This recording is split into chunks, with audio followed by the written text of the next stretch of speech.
Bonjour à tous. Nous sommes le mardi 2 décembre 2025 et notre cher ami, le professeur Mohammad Marandi, est avec nous. Bon retour parmi nous, professeur. Merci Nima. Merci beaucoup de m'avoir invité. Veuillez vous abonner et cliquer sur le bouton « J'aime ». Cela nous aide à toucher davantage de personnes. Permettez-moi de commencer, professeur Marandi. Aujourd'hui, Steve Witkoff est en Russie, en train de discuter avec des Russes du conflit en Ukraine. Nous savons que, récemment, le ministre des Affaires étrangères iranien a évoqué les négociations avec les États-Unis.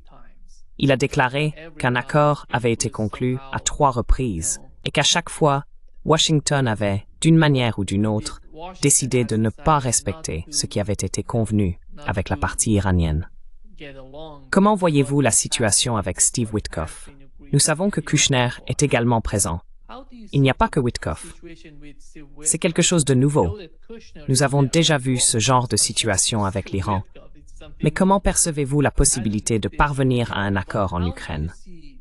À quel point cela est-il difficile, compte tenu de l'expérience de l'Iran avec les États-Unis?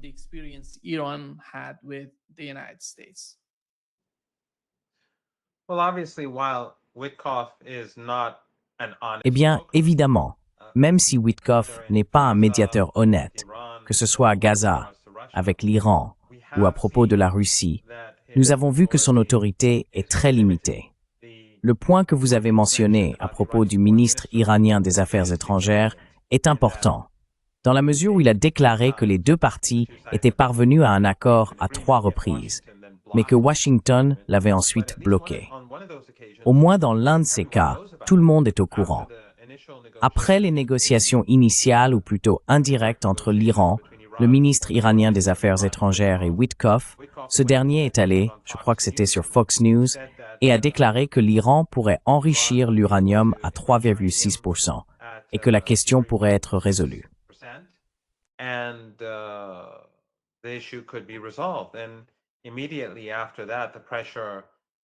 Et immédiatement après cela, la pression a commencé à monter et il a déplacé les objectifs. Finalement, nous avons vu qu'après une série de négociations, les États-Unis conspiraient, à cette époque, avec Netanyahou pour bombarder l'Iran. Et bien sûr, nous avons observé la même chose à Gaza.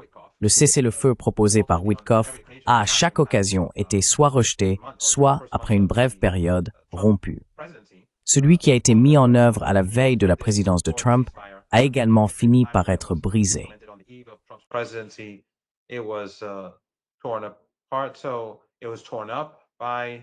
Donc cela a été déchiré par le gouvernement israélien. Et donc en réalité, Witkoff n'a que très peu, voire aucune, crédibilité en Iran ou parmi les Palestiniens. Nous voyons qu'à Gaza, il n'y a pas de cessez-le-feu. Chaque jour, le régime israélien tue des Palestiniens. Chaque jour, sans exception. Aujourd'hui, un certain nombre de Palestiniens ont été tués. Hier, d'autres ont été tués. Samedi, 2 enfants ont été assassinés. Je crois qu'il s'agissait d'un garçon de 9 ou 8 ans et d'un autre de 11 ans. Ils ont été tués parce qu'ils cherchaient, je crois, du bois de chauffage pour leur père qui était handicapé. Voilà la réalité de la vie à Gaza aujourd'hui. Il n'y a pas de cessez-le-feu. Ils tuent constamment des Palestiniens.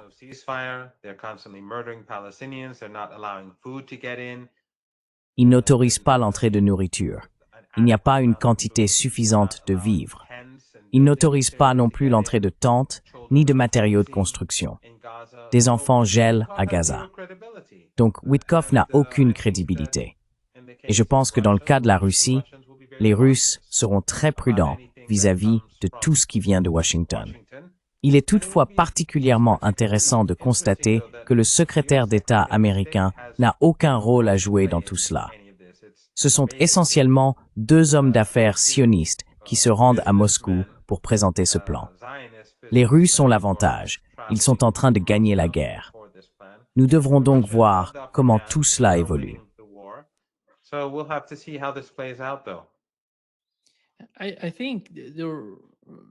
Je pense qu'il y a beaucoup de similitudes entre ce qui s'est passé entre l'Iran et les États-Unis et ce qui se déroule actuellement entre la Russie et les États-Unis. Comme vous l'avez mentionné, le secrétaire d'État, Marco Rubio, ne participait pas directement aux discussions avec les Iraniens. Ce n'était pas une négociation directe. À la place, c'est Steve Witkoff qui représentait les États-Unis, plutôt que le secrétaire d'État lui-même négociant avec les Iraniens. À votre avis, pourquoi cela? Pourquoi ont-ils besoin d'envoyer quelqu'un comme Steve Witkoff? Pourquoi Marco Rubio n'occupe-t-il pas cette position pour négocier directement? S'il est le secrétaire d'État, souvenez-vous, sous l'administration Obama, pendant le JCPOA, John Kerry discutait avec son homologue iranien. Aujourd'hui, la situation avec l'administration Trump est totalement différente. Quelle est votre compréhension de cela? What is your understanding of that? Je ne pense pas que cela fasse vraiment une grande différence, car le département d'État des États-Unis, le département d'État, comptait traditionnellement des experts sur l'Iran. Bien que je considère personnellement que les points de vue qu'ils présentaient étaient profondément erronés, ils avaient au moins une certaine compréhension de l'Iran, aussi déformée soit-elle. Il en va de même pour la Russie. Il en va de même, excusez-moi, il en va de même pour la Chine. Mais maintenant, tous ces experts ont été mis de côté. Ils ont quitté le département d'État. Donc en réalité, le département d'État n'a plus ce réservoir de connaissances, aussi imparfait soit-il, qu'il avait autrefois.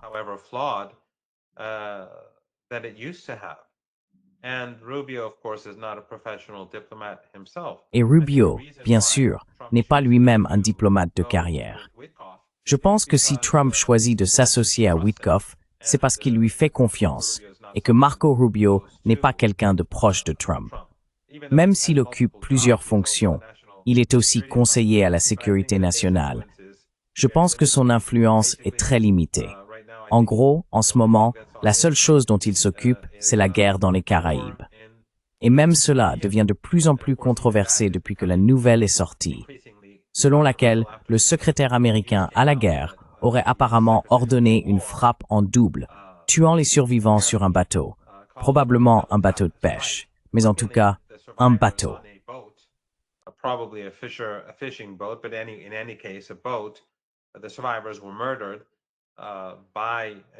Les survivants ont été assassinés par les troupes américaines. Il ne semble donc pas avoir de rôle important à jouer.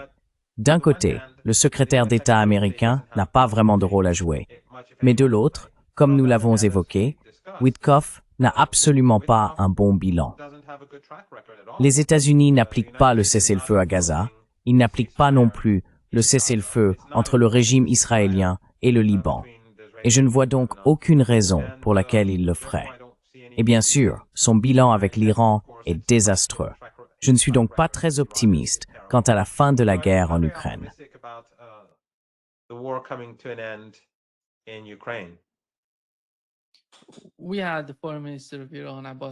Nous avons eu le ministre des Affaires étrangères iranien, Abbas Araghchi, qui s'est entretenu avec son homologue japonais, si je ne me trompe pas.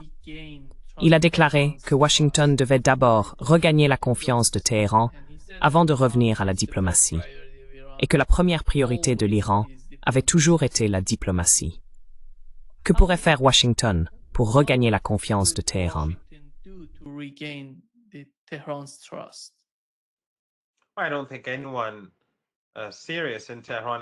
Je ne pense pas que quiconque à Téhéran ait jamais fait confiance à Washington, même lorsque nous avons eu des négociations par le passé avec les États-Unis sous des présidents démocrates comme républicains. À chaque occasion, les États-Unis ont trahi les Iraniens.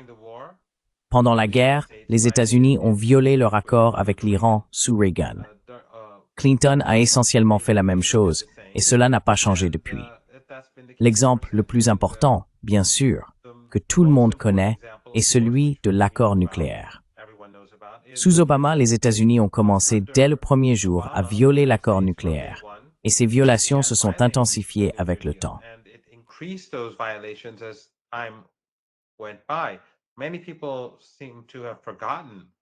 Beaucoup de gens semblent avoir oublié qu'Obama n'a jamais respecté l'accord. L'attention s'est toujours portée sur Trump, qui a déchiré l'accord, Mais les choses ont commencé à se détériorer dès le départ. Les États-Unis n'ont jamais mis en œuvre leur part du marché. Ils n'ont jamais tenu leurs engagements. Ainsi, à Téhéran, il n'y a aucune confiance.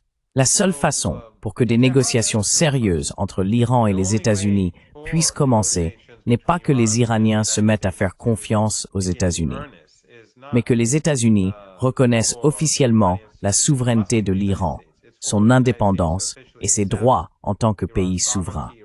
Car l'Iran n'abandonnera pas l'enrichissement nucléaire.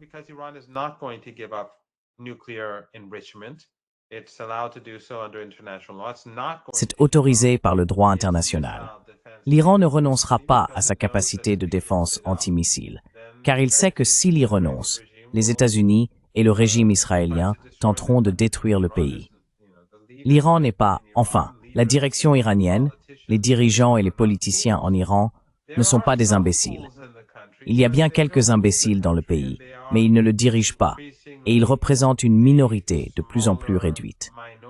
Je pense qu'après la guerre de 12 jours, les illusions concernant les États-Unis ont pris fin. Et ce n'est pas seulement à propos de Trump ou de ses négociateurs, c'est à propos de l'Occident collectif.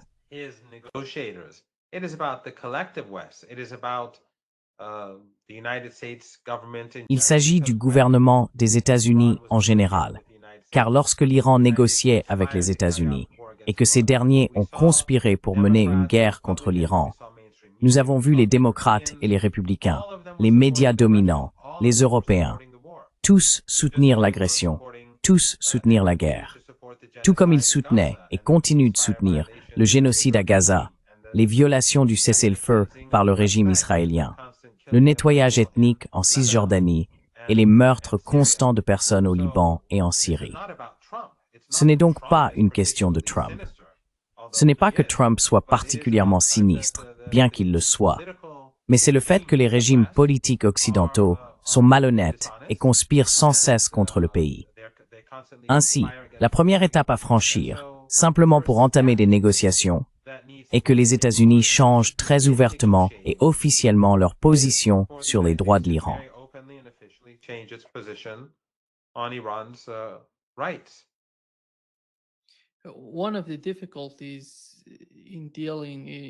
L'une des difficultés à conclure un accord avec les États-Unis est de savoir comment maintenir l'accord en vigueur. Nous le savons d'après l'expérience de l'Iran, et lorsqu'il s'agit de la Russie et de ce qui s'y passe actuellement, il faut envisager ce qui se produirait après tout règlement ukrainien. Qui va le garantir? Qui serait le garant d'un accord en Ukraine? Quelle est l'expérience en la matière? Si l'on regarde le JCPOA par exemple, qui à mon avis, fut l'un des grands accords internationaux, nous avions le P5+1 signant cet accord avec l'Iran. Quelle a été l'expérience de cet accord et comment pourrait-elle, d'une certaine manière, contribuer à ce qui se passe entre la Russie et les États-Unis?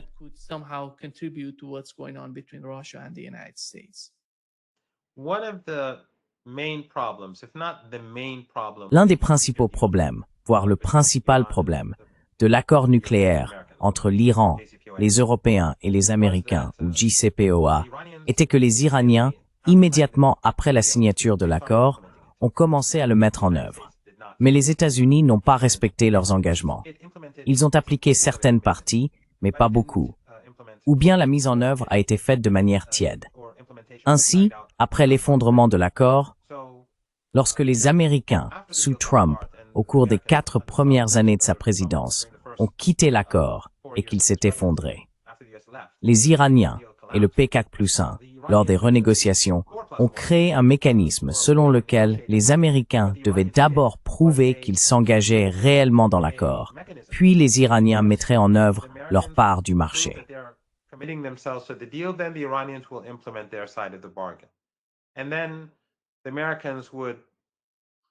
Et ensuite, les Américains mettraient en œuvre une autre partie de l'accord et les Iraniens réagiraient à cette action des Américains. Cela offrirait certaines garanties. Ce n'était pas un accord idéal, mais il était bien meilleur que le JCPOA initial. Mais c'est précisément pour cette raison que, selon moi, les États-Unis n'ont jamais signé l'accord. Après des mois de négociations à Vienne, et j'y étais aussi, j'étais à Vienne pour le CPOA en 2015, puis 3 ou 4 ans plus tard, j'y suis retourné pour les nouvelles négociations. Après une longue période, les deux parties sont parvenues à un accord. Et le chef de la politique étrangère de l'UMNO, à ce moment-là, a déclaré que les demandes de l'Iran étaient raisonnables et qu'il attendait que les Américains signent l'accord.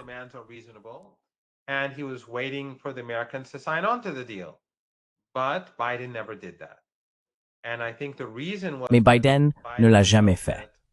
Je pense que la raison en est qu'il estimait que l'accord était conçu de manière à le contraindre à mettre en œuvre au moins une grande partie de ses engagements. Et c'est pourquoi il ne l'a jamais signé. Les États-Unis ont fourni une excuse. Ils ont dit « Nous avons les élections de mi-mandat ». Et ensuite, il y a eu, si vous vous en souvenez, des émeutes et des manifestations en Iran à propos de Mahsa Amini, et les États-Unis ont utilisé cela comme prétexte pour s'éloigner de l'accord. Mais je pense que la véritable raison pour laquelle ils ne l'ont pas appliqué, c'est qu'ils pensaient ne pas pouvoir tromper l'Iran autant qu'ils l'avaient fait après 2015. Les Russes doivent donc être très prudents à la table des négociations.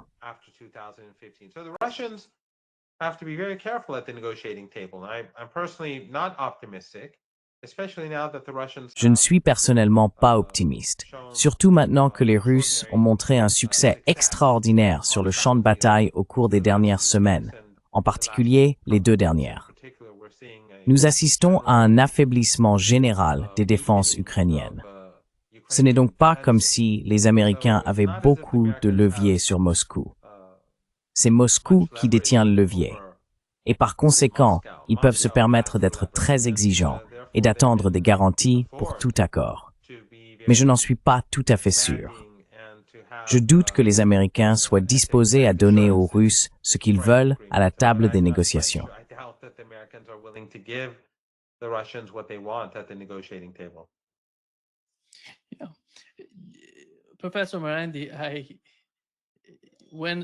Professeur Marandi, lorsque je vous demande comment nous pouvons tirer des leçons du cas iranien pour mieux comprendre celui de la Russie, nous voyons quelque chose de similaire au Venezuela. Vous savez, les États-Unis exercent une forte pression, militaire, géopolitique, de toutes les manières possibles. Ils essayent tout pour faire pression sur Maduro au Venezuela et le chasser du pouvoir. Nous avons vu la même chose au Moyen-Orient. Depuis si longtemps, nous avons ces politiques là-bas, ces guerres sans fin en Irak et en Afghanistan.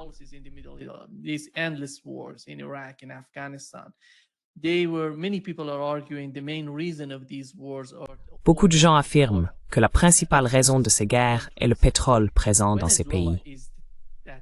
Le Venezuela correspond parfaitement à l'image que nous avions du Moyen-Orient. Le pétrole y est extrêmement riche sur le plan énergétique. Que peut apprendre l'Amérique latine du Moyen-Orient, de l'Asie occidentale? Car certains pays d'Amérique latine ressentent d'une certaine manière ce qui se passe au Venezuela. Ils craignent le chaos qu'une confrontation pourrait engendrer. En quoi la situation au Moyen-Orient peut-elle contribuer au Venezuela et à l'Amérique latine dans leur ensemble?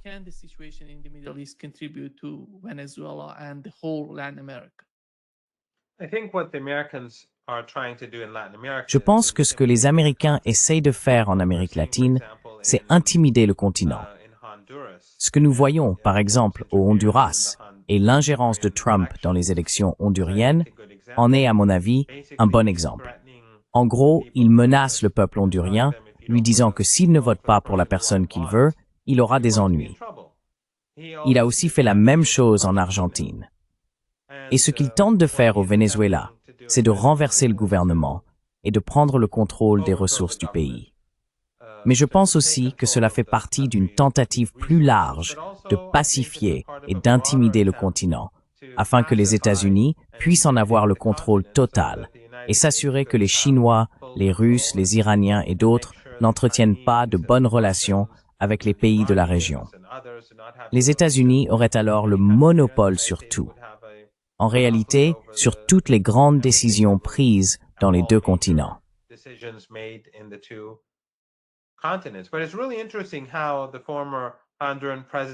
Mais c'est vraiment intéressant de voir comment l'ancien président hondurien, le narco-dictateur, a obtenu une grâce, alors que je pense qu'il était impliqué dans la contrebande d'environ 400 tonnes de cocaïne.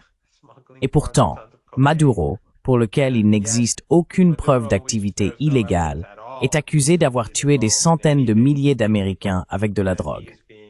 Ensuite, il y a tous ces bateaux, probablement des bateaux de pêche qui n'ont même pas la capacité de s'approcher des États-Unis et leurs équipages sont tués. Certains lors de frappes aériennes à double impact, simplement parce que les États-Unis veulent intimider non seulement le Venezuela, mais aussi les populations des Caraïbes et d'Amérique latine.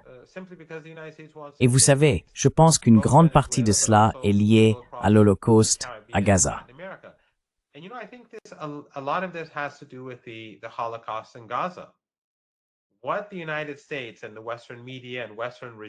Ce que les États-Unis, les médias occidentaux et les régimes occidentaux ont fait au cours des 2 dernières années, environ plus de 2 ans maintenant, c'est que, en essayant de justifier un génocide, en cherchant à minimiser l'Holocauste, en contribuant au massacre quotidien de femmes et d'enfants à Gaza, mais aussi au Liban et ailleurs dans la région, au Yémen, en Syrie, en Cisjordanie et en Iran.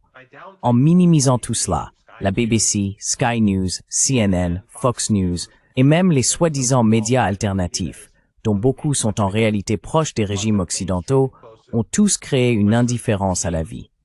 Ainsi, les États-Unis peuvent simplement assassiner des gens dans les Caraïbes, car cela est devenu normalisé. Nous l'avons vu se produire. Nous assistons à des massacres quotidiens à Gaza depuis bien plus de 2 ans maintenant. Des enfants sont tués régulièrement et personne en Occident ne s'en plaint.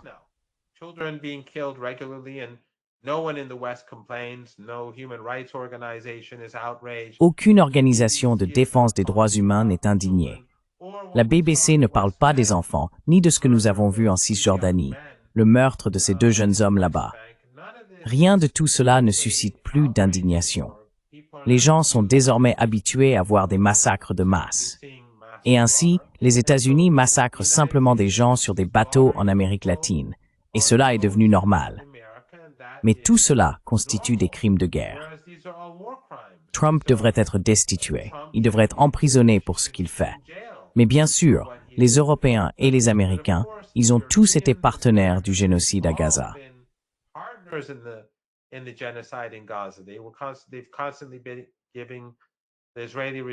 Ils ont constamment fourni au régime israélien des armes, de l'aide et une couverture politique.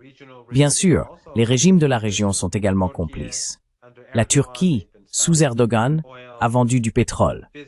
Pour les Émirats arabes unis, les affaires ont continué comme d'habitude. Ces pays sont tous complices des crimes de guerre eux aussi. Mais le fait est que depuis plus de 2 ans maintenant, les crimes de guerre commis par les États-Unis à Gaza et par les Européens ont banalisé le fait de tuer des gens. Et ainsi, chaque jour ou tous les quelques jours, nous voyons un autre groupe de personnes sur des bateaux se faire tuer, et personne en Occident ne s'en indigne.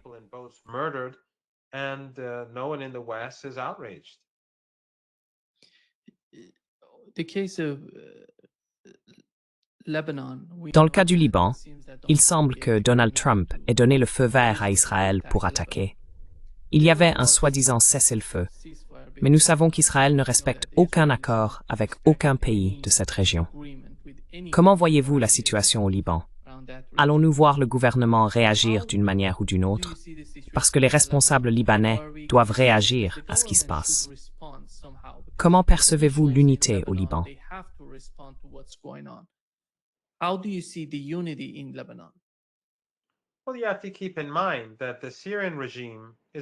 Eh bien, il faut garder à l'esprit que le régime syrien est un proxy des États-Unis, un proxy israélien. J'ai parlé à un expert saoudien il y a seulement quelques jours, et il essayait de se convaincre que le gouvernement syrien est indépendant. Mais c'est clair comme de l'eau de roche. À chaque argument que je lui présentais, il n'avait aucune réponse. Il est évident que le régime de Damas est un proxy américain, et que Jolani, avec sa relation amicale avec Petraeus et son basket, le fait qu'il jouait au basket avec le chef du CENTCOM, et le fait que ses proches rencontrent constamment des sionistes aux États-Unis. Et bien sûr, des personnes proches des sionistes se rendent sans cesse à Ankara. Et l'ambassadeur américain en Turquie, bien sûr, est un ami proche de Trump et d'Epstein, soit dit en passant.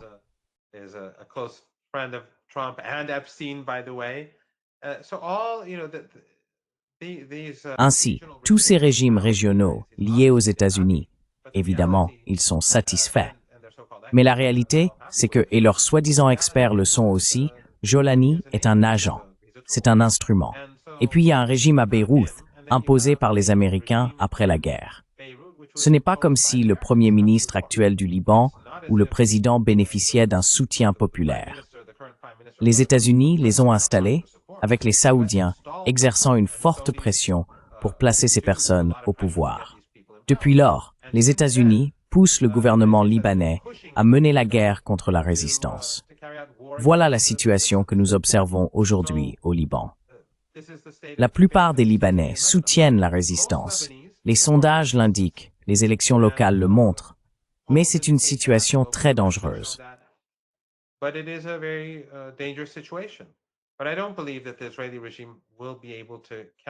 Mais je ne crois pas que le régime israélien sera capable de mener une guerre contre le Liban et de la gagner. Ils vont bien sûr massacrer des innocents.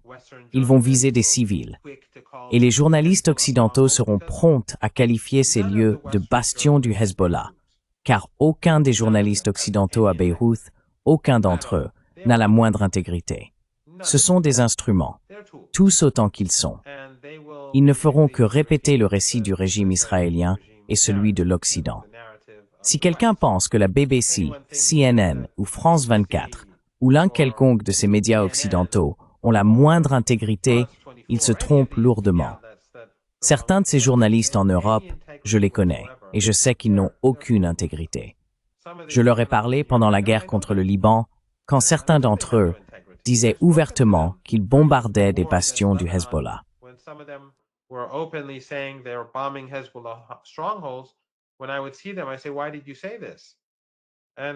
Quand je les voyais, je leur disais « Pourquoi avez-vous dit cela ?»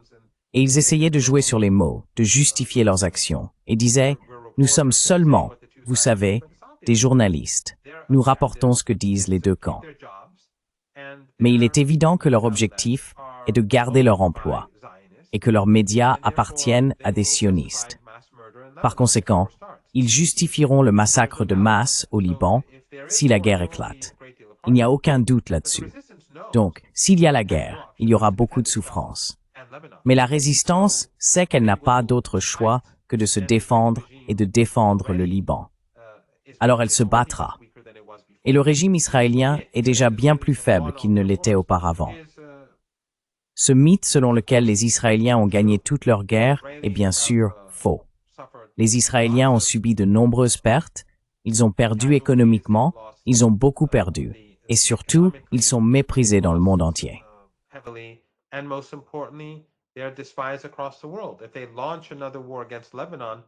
S'ils lancent une autre guerre contre le Liban, ils ne gagneront pas. La situation en Israël va s'aggraver et la haine envers le régime s'intensifiera dans le monde entier. Je ne vois donc aucun espoir de victoire pour le régime malgré la situation difficile que j'ai décrite. Je veux dire, Erdogan, Netanyahou et Biden ont conspiré ensemble contre le peuple syrien, puis les États-Unis ont conspiré contre la résistance au Liban. Le régime israélien viole constamment le soi-disant cessez-le-feu et les garants occidentaux le soutiennent pleinement. Les médias occidentaux gardent le silence à ce sujet, tout comme ils se taisent sur le meurtre d'enfants en Cisjordanie et les tueries quotidiennes à Gaza. Mais le régime israélien ne réussira pas, tu sais.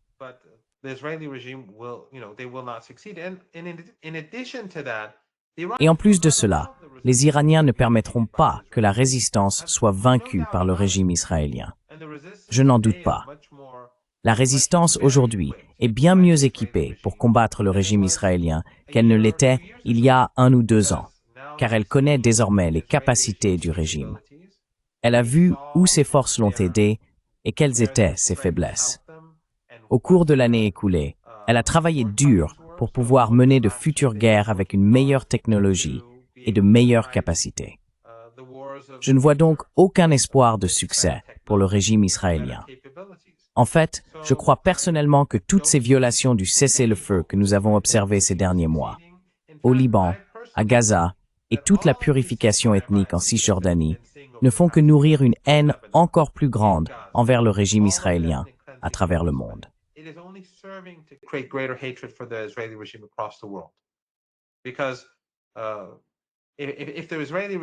Parce que si le régime israélien était intelligent, il mettrait fin à tout cela, afin que peut-être au bout de quelques années, il puisse réhabiliter son image, même si je ne pense pas que ce soit possible. Peut-être qu'il aurait pu le faire dans une certaine mesure. Mais le fait qu'il continue d'imposer la souffrance à Gaza, au Liban et ailleurs, ne fait que renforcer la conviction largement répandue que ce régime est raciste, malfaisant et génocidaire. Et cela mine sa propre légitimité. Nous voyons de plus en plus de gens quitter Israël, des personnes qui essayent de partir, surtout celles ayant un niveau d'éducation plus élevé ou de meilleures opportunités professionnelles à l'étranger. Ils partent.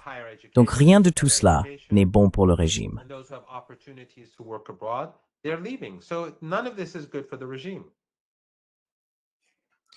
Do you think that Iran, Turkey and Saudi Arabia Pensez-vous que l'Iran, la Turquie et l'Arabie saoudite parviennent d'une certaine manière à un accord mutuel concernant la situation au Moyen-Orient? Comment percevez-vous les récentes discussions entre l'Iran et la Turquie et d'autre part, entre l'Iran et l'Arabie saoudite? Turkey and on the other hand between Iran and Saudi Arabia? Eh bien, le gouvernement turc et le gouvernement saoudien sont très inquiets. Ils s'inquiètent pour l'avenir. L'Arabie saoudite a vu ce qui s'est passé au Qatar et elle a constaté que les États-Unis n'avaient pas défendu ce pays et elle se rend compte qu'elle est vulnérable. L'Arabie saoudite n'a aucune capacité à se défendre contre le régime israélien, malgré le fait qu'elle ait dépensé des milliers de milliards de dollars en armes américaines. Elle en a été incapable, même avec le soutien de l'Occident, des alliés régionaux et l'appui de la Turquie, du Qatar et d'autres dans la guerre génocidaire contre le Yémen. Puis bien sûr est venu le blocus du Qatar, et lorsque le Qatar et la Turquie se sont éloignés, tout l'Occident collectif et toutes les dictatures de la région continuaient de soutenir l'Arabie saoudite et les Émirats dans cette guerre. Mais ils ont échoué dans cette guerre.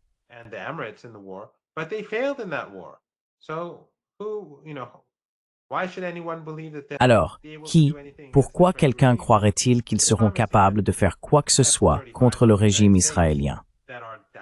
Et la promesse d'obtenir des F-35 des États-Unis, qui sont déclassés, ne sert à rien. C'est juste un moyen pour les princes de toucher des pots de vin et pour Riyad d'avoir un faux sentiment de sécurité. C'est exactement ce qui s'est passé lorsqu'ils ont commencé à acheter des F-15 il y a de nombreuses années, des décennies. Les Américains leur ont donné des F-15 de moindre qualité afin que le régime israélien conserve la supériorité aérienne. Ainsi, l'Arabie saoudite se sent vulnérable et la Turquie se sent également très vulnérable.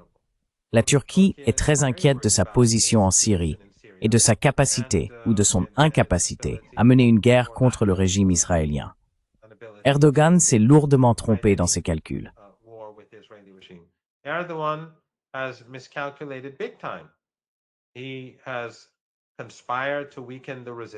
Il a conspiré pour affaiblir la résistance, et la résistance est essentiellement ce qui protège toute la région.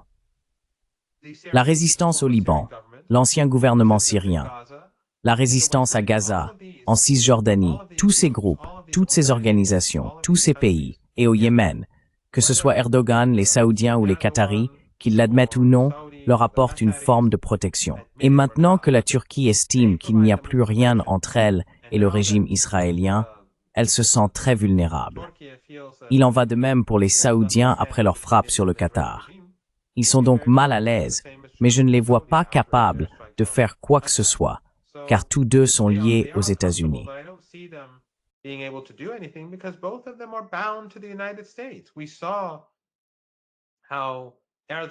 Nous avons vu comment Erdogan s'est rendu à Sharm el-Sheikh, en Égypte, et s'est incliné devant Trump, la main sur la poitrine, lors de ce cirque là-bas, blanchissant en somme le génocide de Trump à Gaza. J'aimerais que la Turquie repense sa politique étrangère, et j'aimerais que Riyad fasse de même. Mais toutes deux sont liées aux États-Unis, et la Turquie n'a rien fait pour soutenir le peuple de Gaza, si ce n'est faire semblant dans des discours publics. En réalité, la Turquie fait du commerce et des affaires. Elle continue d'accueillir une ambassade israélienne, possède sa propre ambassade en Palestine et transporte du pétrole.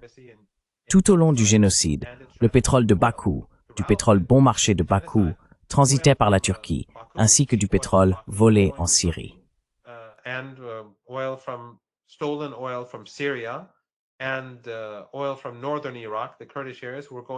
Et le pétrole du nord de l'Irak, des zones kurdes, était acheminé vers Israël pour alimenter le génocide.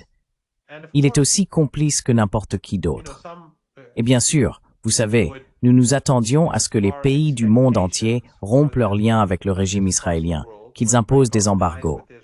Mais lorsque Erdogan, les Émirats arabes unis, Mohammed Ben Zayed et d'autres pays de la région continuent à faire des affaires comme si de rien n'était, comment peut-on s'attendre à ce que les pays d'Amérique latine, d'Afrique ou d'Asie boycottent le régime israélien ou coupent leurs relations alors qu'ils voient leurs voisins ou d'autres pays de la région faire le contraire? Je ne suis pas optimiste quant à un changement substantiel de la politique étrangère d'Erdogan, et je ne vois rien de tel se produire à Riyad non plus.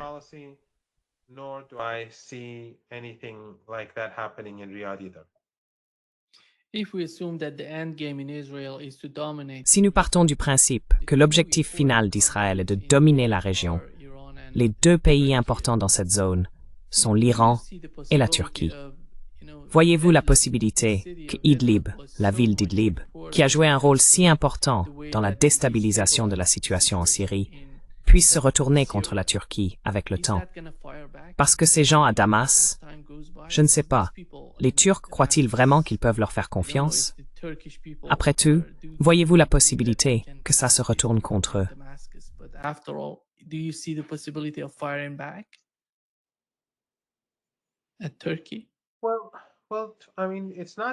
Eh bien, je veux dire, je pense que l'Arabie saoudite est probablement plus importante que la Turquie sous Erdogan. Après tout, l'Arabie saoudite dispose de beaucoup plus de richesses. La Turquie connaît actuellement d'énormes problèmes économiques. Et je pense que les Saoudiens auraient probablement plus d'influence, hypothétiquement. Mais comme je l'ai dit, je ne vois aucun de ces deux pays entreprendre une action majeure.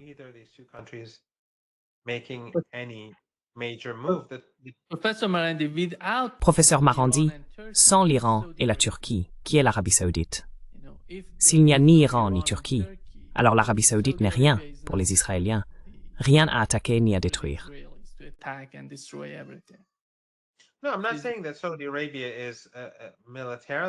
Non, je ne dis pas que l'Arabie saoudite est militairement puissante. Elle ne l'est pas, évidemment. Nous en avons déjà parlé, et vous avez tout à fait raison. Mais la Turquie sous M. Erdogan, ce n'est pas la Turquie d'il y a 10 ans, ni même d'il y a 15 ans. Le pays connaît de graves problèmes économiques, et Erdogan, par ses propres actions, en conspirant contre la résistance et en s'alignant sur le régime israélien, s'est exposé, lui et son pays, à des attaques. Il est d'ailleurs assez intéressant de noter que la relation d'Erdogan avec l'ancien président Assad était autrefois bien plus étroite que celle de l'Iran. Erdogan et Assad partaient même ensemble en vacances en famille.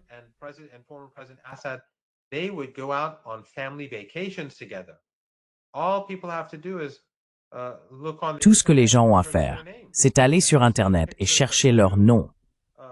Et ils verront des photos des deux chefs d'État et de leurs épouses en vacances ensemble. Ils étaient très proches et faisaient des affaires. Mais ensuite, après que les États-Unis ont lancé sous Obama l'opération Timber Sycamore, le centre de conspiration contre le peuple syrien et le gouvernement syrien se trouvait à Istanbul. En fait, Alastair Crooke, je me souviens qu'à cette époque, fin 2011, début 2012, avait dit qu'une sale guerre était menée contre la Syrie. Il m'avait expliqué qu'il le savait parce que les personnes qui avaient été en Afghanistan et au Pakistan dans les années 1980 se trouvait désormais à Istanbul. Il était donc clair ce qui se passait.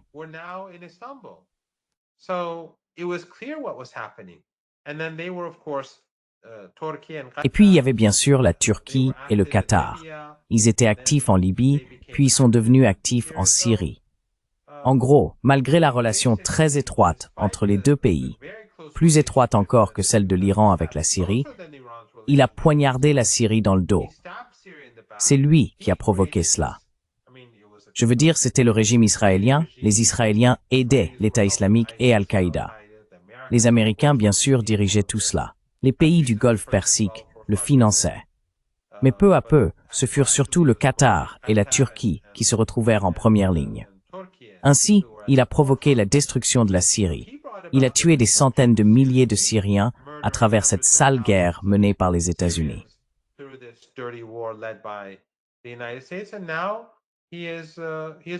Et maintenant, il est vulnérable face au régime israélien.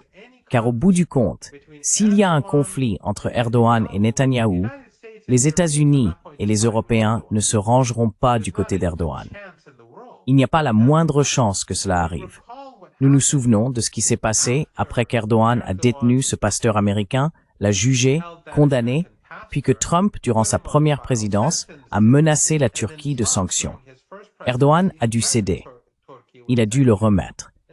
Et ce pasteur est retourné aux États-Unis.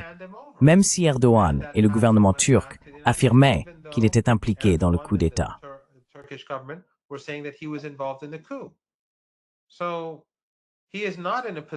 Il n'est donc pas en position de force. Il fait semblant d'être un empereur, un sultan, mais en réalité, il se trouve dans une position très vulnérable. Je ne suis pas optimiste quant à la capacité de la Turquie, sous cette direction actuelle, à tenir tête au régime israélien, ni même quant à sa volonté de le faire. Ils ont eu plus de 2 ans pour prendre position, boycotter le régime, rompre les liens diplomatiques, mettre fin au commerce et aux affaires, et ils ont choisi de ne pas le faire. Ils ont choisi de faire le contraire. Il a donc renforcé le régime israélien pendant plus de 2 ans. Il a contribué à affaiblir, voire à contrer la résistance. Tout cela s'est avéré être au détriment du régime d'Ankara.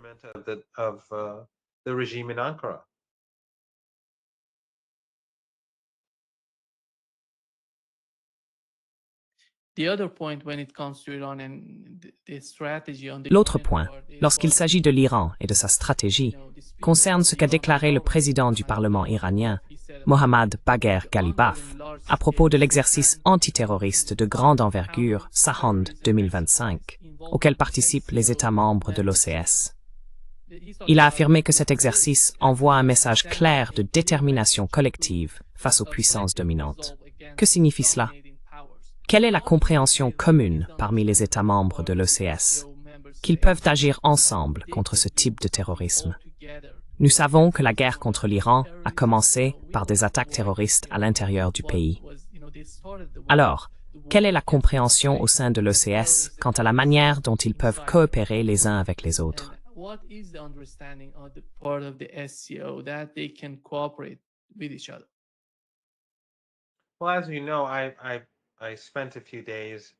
Eh bien, comme vous le savez, j'ai passé quelques jours en Chine, à Pékin et à Canton, pour la conférence Understanding China. Et il est clair que le scepticisme parmi les pays asiatiques, les pays du Sud global, mais surtout les pays de l'OCS à l'égard de l'Occident, a augmenté de manière spectaculaire. Les Chinois ne croient pas qu'ils puissent parvenir à un quelconque accord avec les États-Unis sur lequel ils pourraient réellement compter à l'avenir. Ils reconnaissent que les États-Unis ne respectent pas leurs engagements et qu'ils conspirent constamment contre leur pays. Le comportement du Premier ministre japonais ici en Chine est considéré comme étant dû à des encouragements venus de Washington.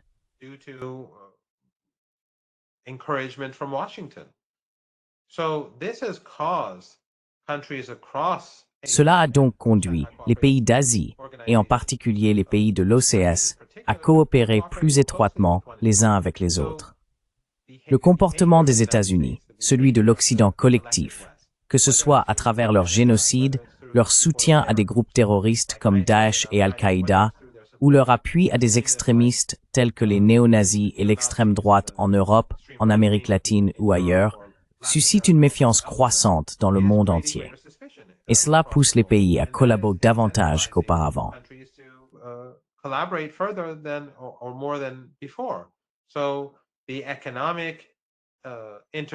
Ainsi, l'intégration économique, l'intégration sécuritaire et la coopération renforcée entre les pays du Sud global, qu'il s'agisse des membres de l'Organisation de coopération de Shanghai, des BRICS, d'autres instances, ou plus généralement, sont dans une très large mesure impulsées par la politique des États-Unis. Personne ne fait confiance aux États-Unis. En Chine et en Asie centrale, on comprend ce que font les États-Unis et les Européens en créant des groupes terroristes, qu'il s'agisse de l'État islamique ou d'Al-Qaïda, qui disposent désormais de bases à travers la Syrie. Il est largement admis que dans l'avenir, ces groupes terroristes et leurs affiliés seront utilisés par l'OTAN pour déstabiliser l'Asie centrale et d'autres pays d'Asie, dans le but de saper la Chine, l'Iran ou d'autres, car les États-Unis constatent qu'ils sont en train de perdre du terrain. L'Europe devient de plus en plus insignifiante.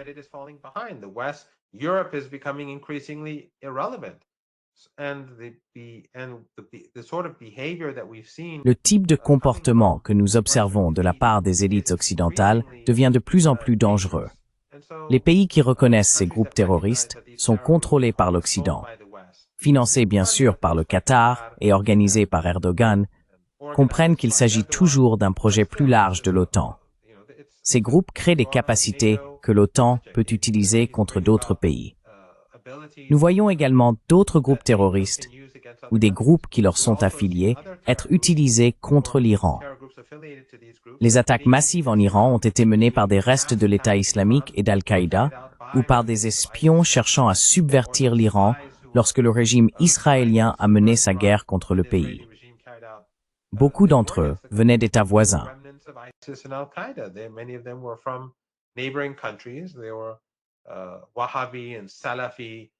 Ils étaient wahhabites et salafistes, des éléments takfiri qui collaboraient avec le régime israélien. Les membres de l'Organisation de coopération de Shanghai en sont conscients, et cela les pousse à repenser la sécurité à travers l'Asie. Cela a entraîné une coopération accrue entre les États membres. Encore une fois, l'Occident est son propre pire ennemi. Il agit comme un catalyseur poussant le reste du monde à s'en éloigner. Je pense qu'en Amérique latine, ce que fait Trump pourrait finalement produire un effet similaire, car les populations d'Amérique latine peuvent être, ou beaucoup peuvent être, intimidées pendant un certain temps. Mais au final, je pense que cela nuira davantage aux États-Unis qu'à quiconque, à un moment où les États-Unis n'ont tout simplement plus l'énergie ni les ressources qu'ils avaient autrefois pour imposer leur hégémonie sur le continent.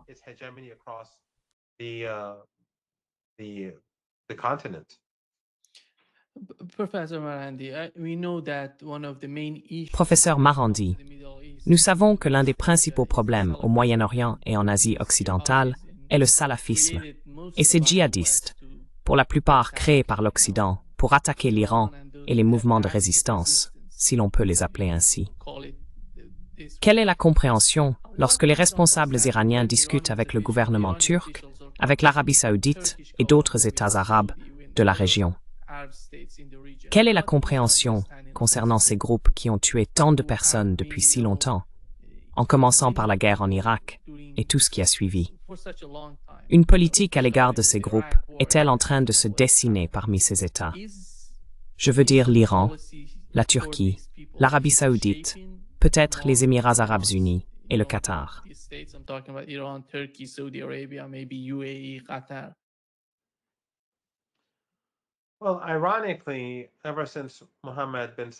Eh bien, ironiquement, depuis que Mohammed Ben Salman est arrivé au pouvoir en Arabie saoudite, les Saoudiens se sont éloignés de ces éléments takfiri et ont considérablement réduit leur financement.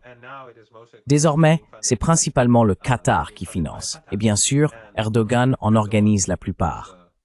Vous vous souviendrez qu'en 2014, une journaliste de Press TV, Serena Shim, a été assassinée à la frontière turco-syrienne, alors qu'elle rapportait que des camions du Programme alimentaire mondial était utilisé pour faire passer des combattants de l'État islamique de la Turquie vers la Syrie pendant la bataille d'Ain al-Arab ou Kobané. Ils transportaient non seulement des combattants ou des terroristes, mais aussi des munitions. Ensuite, les services de renseignement turcs, alors sous le contrôle de l'actuel ministre turc des Affaires étrangères, ont affirmé qu'elle était une espionne. Et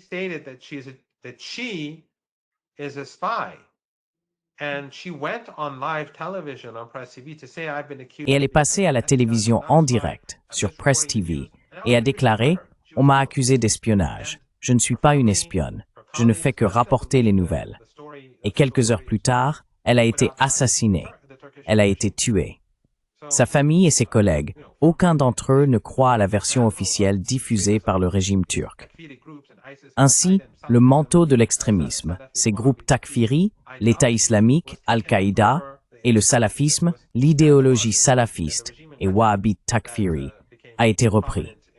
Ce sont Erdogan et le régime du Qatar qui sont devenus les plus en vue dans leur soutien, plus que quiconque. Ils continuent de le faire, et c'est une menace pour la région et au-delà. C'est une arme à double tranchant. Vous savez, nous avons vu l'impact lorsqu'il y a eu des combats entre le Pakistan et l'Inde. Un journaliste de Sky News a parlé au ministre pakistanais de la Défense et lui a dit « Vous soutenez des terroristes en Inde ». Et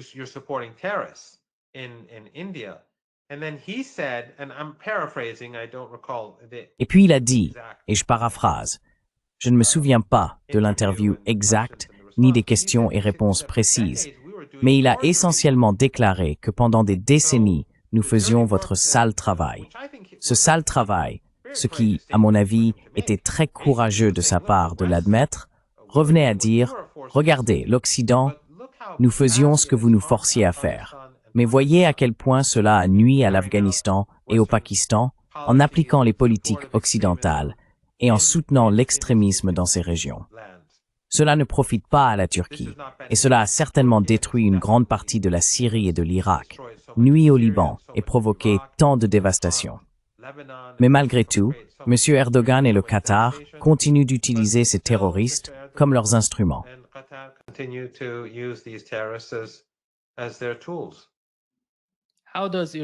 Comment l'Iran perçoit-il cela, compte tenu de la récente visite du chef du Conseil de sécurité iranien au Pakistan? Quelle est la position de l'Iran à ce sujet?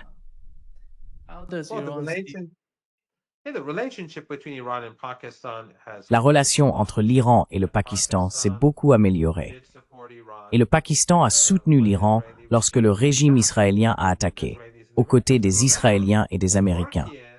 Et souvenez-vous, les installations turques étaient utilisées par les Américains pour aider les Israéliens, et son espace aérien était utilisé contre l'Iran. Il en va de même pour les bases américaines dans la région du Golfe Persique. Souvenez-vous de la base aérienne d'Al-Udeid au Qatar. Al-Udeid. Oui, la base aérienne. C'est de là que le général Soleimani a été assassiné.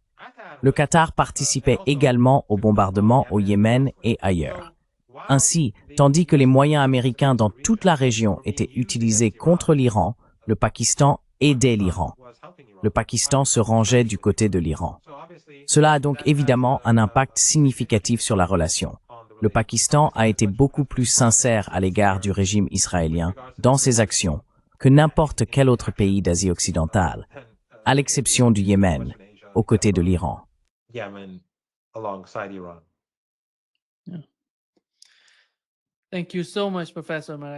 Oui. Merci beaucoup, professeur Marandi, d'être avec nous aujourd'hui. Un grand plaisir comme toujours. Merci beaucoup de m'avoir invité, Nima. C'est toujours un honneur.